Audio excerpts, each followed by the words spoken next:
Today, the head of the European Central Bank issued a stark warning about the state of Europe's economies. During a panel discussion in Geneva, Christine Lagarde said Europe's competitiveness was in jeopardy.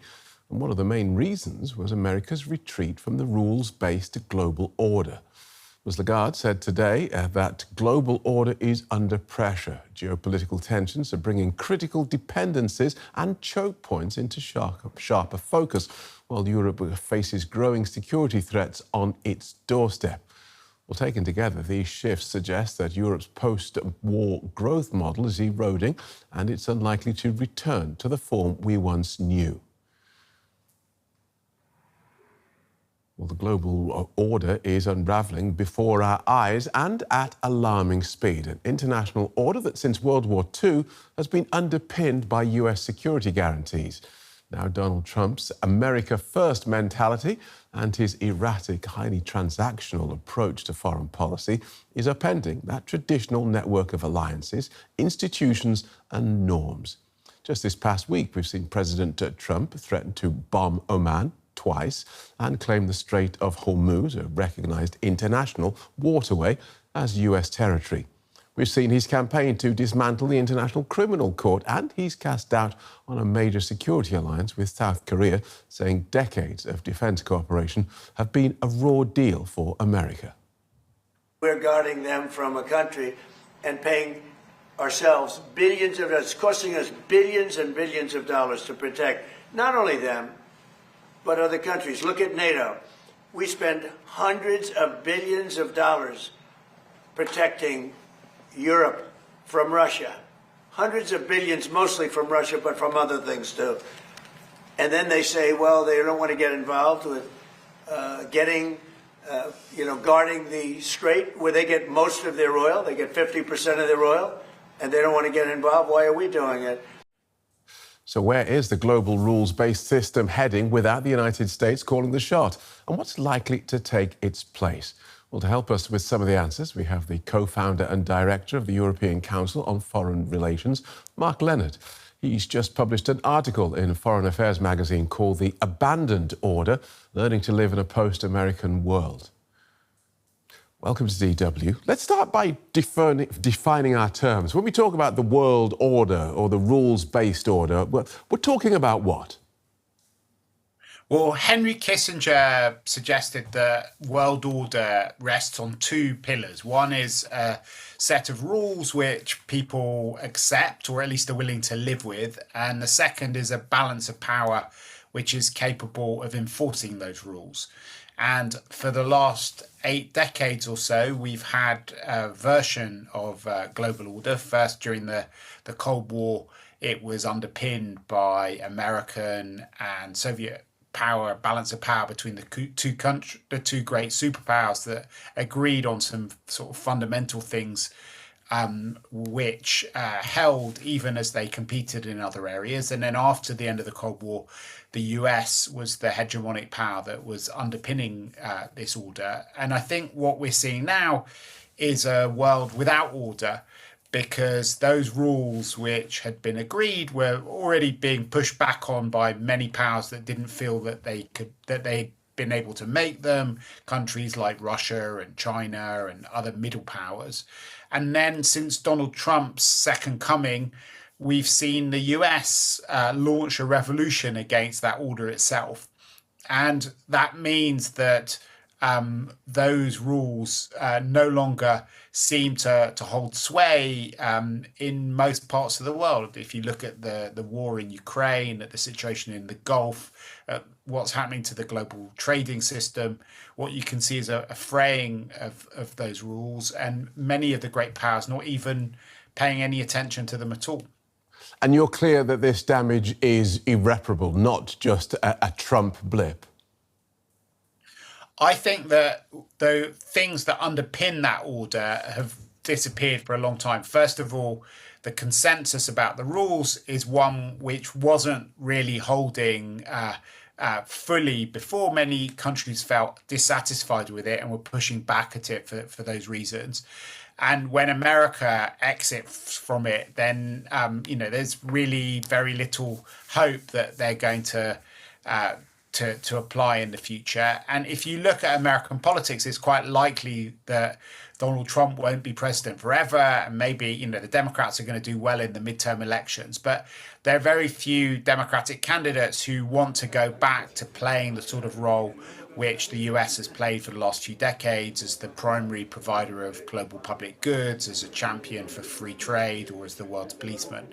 And then on the other hand, what you're seeing is power being spread more and more widely around the world. You have, China rising up. You've got lots of middle powers that are increasingly assertive. And new technologies allow even much weaker countries like Iran to undermine America's ability to keep that order intact, and even to open the Straits of Hormuz. So we're in a world where it's much harder for a single power to act as an enforcer. Okay. There's a lot to go through there. So let's pick our targets.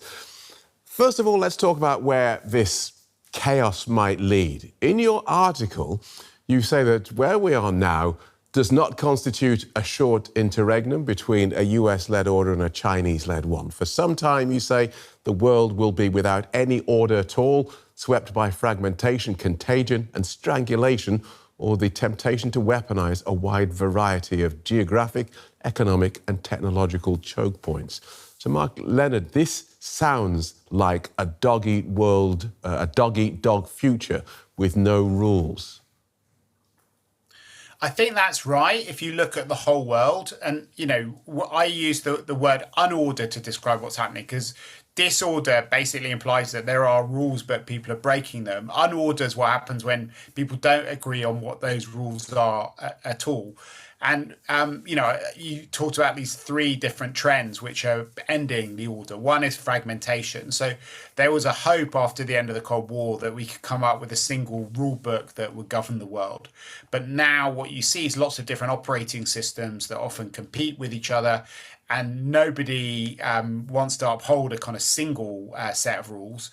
Secondly, you have this process of contagion. So what you see very quickly is, in the old days, when people tried to live within an order, you might have disputes within it, but they would try and contain them. But now you see very quickly how something happens between America and Iran over Iran's nuclear policy, and then it suddenly becomes a problem for global trade as the Strait of Hormuz get closed down, and Iran then attacks lots of countries around it, some which were involved in the attack on its territory, like Israel, but others which had absolutely nothing to do with it at all. So you're seeing this kind of process of contagion. But maybe the most scary thing that's happening is that our very, very globalized, interdependent world with all these complicated supply chains is being turned into a battleground for geopolitical influence. And we're seeing how countries are using those connections to try and hurt other ones, whether it's Iran closing the Straits of Hormuz, which creates a crisis in many other parts of the world, of inflation, of energy prices, of food security, or the US using its control of chips to stop China and other countries from being able to take advantage of AI, or Russia cutting off its gas to different places. And that is a much scarier and more uncertain world that we're in, where we're both still bound to each other, but we can't rely on those connections between different countries providing security. Instead, they just mean that we're constantly open to blackmail and to chaos. And globalization becomes a vulnerability. So let's delve a little closer in a couple of examples of this unordered future, according to Mark Leonard, starting with what was once regarded as one of the biggest achievements of the rules-based order, the United Nations. Does that stay in this unordered future, or does it get replaced? And if so, with what? So I don't think it will be replaced. I think it will carry on there, but as a sort of decaying institution. It's an order that is in ruins. So you'll still have people meeting in the Security Council. The General Assembly will carry on meeting. They'll no doubt carry on talking about the two-state solution and other things. But it will become increasingly irrelevant to what's going on between countries, which is much more based on power than international law, and where, if anything, the UN might be a place where people come to talk about what divides them, but it's not going to be some sort of prototype of world government, which was the big hope after the end of the Cold War. On to defence. I mentioned at the start of this that the US cutting short its involvement in those defensive drills in South Korea. NATO leaders will have been looking on this week and saying, well, we've already been down this road, we've seen this film before.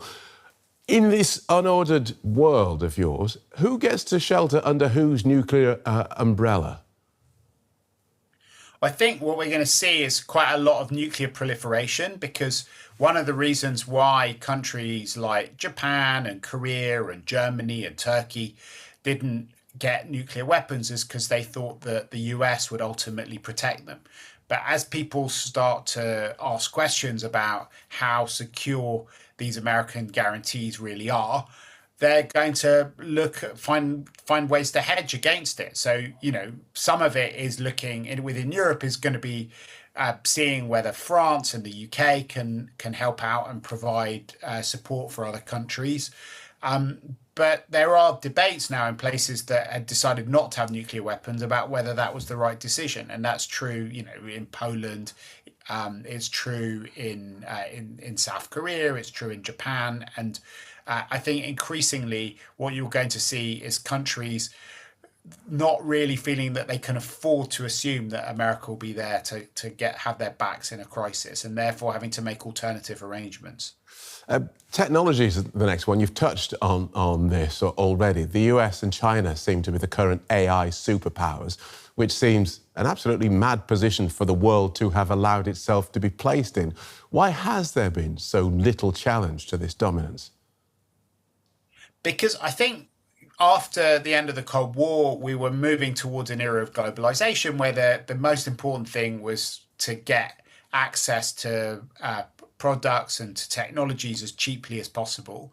And that meant that there's been a big concentration of these technologies in countries that were able to take advantage of the scale of their domestic markets. And it didn't seem like a big problem for Europeans to mainly be using American technology.